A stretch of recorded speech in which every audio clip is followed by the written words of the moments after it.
Another drink, sir? No, thank you. Excuse me, is anyone sitting here? No. Please, have a seat. That's better. My feet are killing me. Have you been here long? No, but I just flew in this morning and I haven't had a chance to sit down since then. Oh. Where have you come from? From Manila. Is this your first visit to Australia? No, I have been once before, but it was a long time ago. And have you been to Sydney before? No, it's an amazing city. Yes, it has its points. But you're lucky to live in Manila. It's a fascinating city. What about yourself? Do you live in Sydney? No, I live in Melbourne. I'm just here for the conference. I'm going to Melbourne later. What's the weather like there? Not too good in winter, but at the moment it should be okay. So, how's your hotel? It's good, very convenient. Just near the harbour. Have you seen the Opera House yet? Yes, we flew right over it. Excuse me, there's someone I must talk to. It's been very nice to meet you. I'm Walter, by the way. You too, I'm Sue. Perhaps we'll meet later. I hope so.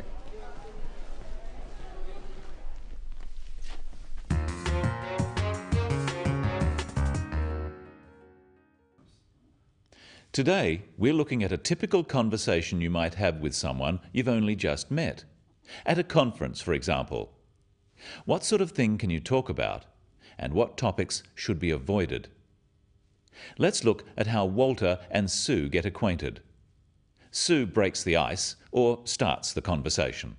Excuse me, is anyone sitting here? No, please, have a seat. That's better. My feet are killing me. We can tell from how Sue speaks to Walter that they haven't met before. She is very polite, and so is he. But then she says something more personal, and this is the icebreaker. That's better. My feet are killing me. Sue is letting Walter know two things. Firstly, that she is tired, and secondly, that she is willing to have a friendly conversation with him.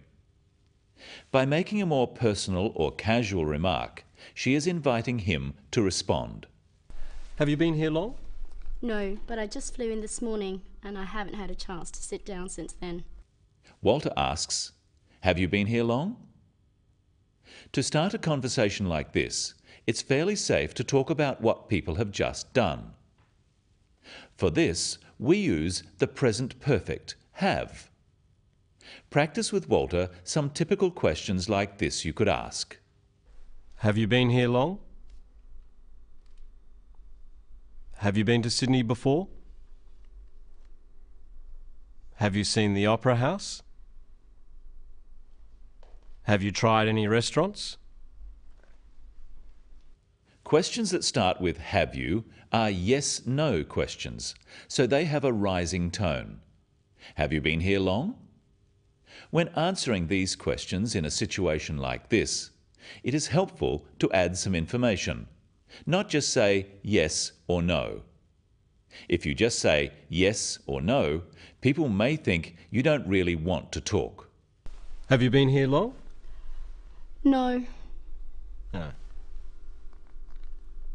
Instead, notice how Sue helps the conversation along by giving some extra information. Have you been here long?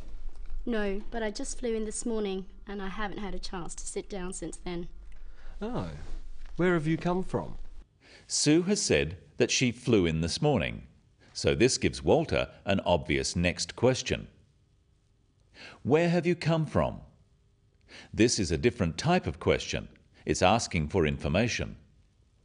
Questions beginning with where, when, what, why, who, are all questions asking for information. Notice the difference between where have you come from, meaning where did you fly from, and where are you from, meaning what is your nationality. Notice also the falling tone with these questions. Where have you come from? This makes the question sound friendly. But be careful not to ask too many questions like this altogether. The other person may think You're being too nosy. Where are you from? Manila. What do you do?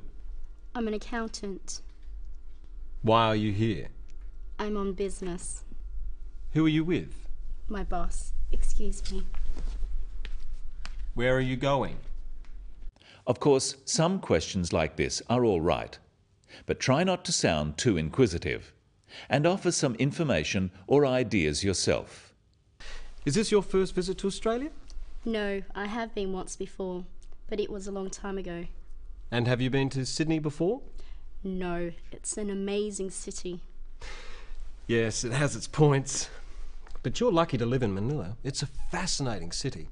Sue doesn't just answer yes or no, she adds some extra information.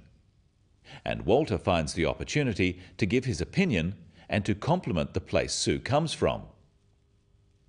Now it's Sue's turn to ask a question. What about yourself?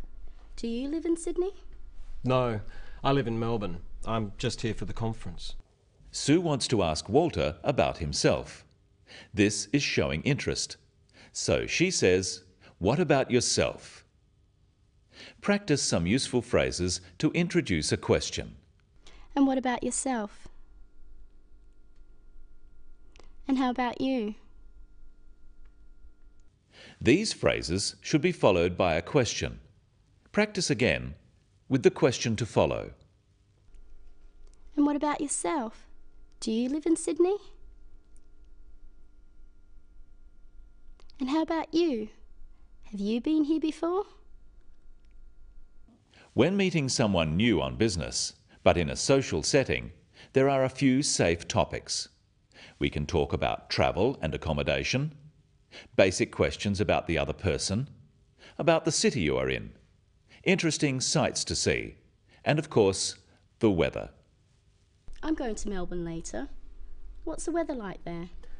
Not too good in winter, but at the moment it should be okay. Finally, let's look at how Walter ends the conversation. He needs to make sure the other person doesn't think he is bored. Excuse me, there's someone I must talk to. It's been very nice to meet you. I'm Walter, by the way. You too. I'm Sue. Perhaps we'll meet later. I hope so. He gives a reason why he must go, then says, "It's been very nice to meet you." Practice some useful phrases for ending a conversation with Walter and Sue. Well, it's been very nice to meet you. Nice to meet you too. It's been good to meet you. You too. I have enjoyed talking to you. So have I. I hope we can meet again. So do I. Perhaps we'll meet again. I hope so. In conversation, when asking questions, remember to use a rising tone for yes-no questions, such as those starting with "Do you?" or "Are you?" Questions starting with "Do you?" ask about regular actions and about likes and dislikes or opinions. Do you travel often? Do you like the weather here? Do you think this session will be interesting? Questions starting with "Are you?" are asking for personal information. Are you from Manila? Or intentions? Are you going to the dinner? Questions starting with where, when, what, why, or who are asking for information, and they often have a falling tone. Where do you come from? When are you going back? People from different cultures have different ideas about what are reasonable topics for conversation between strangers. So at first, it is safest to stick to general topics, such as travel, the weather, places, and of course, the business you are in. And remember, to keep the conversation going, offer information. Don't just ask questions. That's all today on the Business of English. See you next time.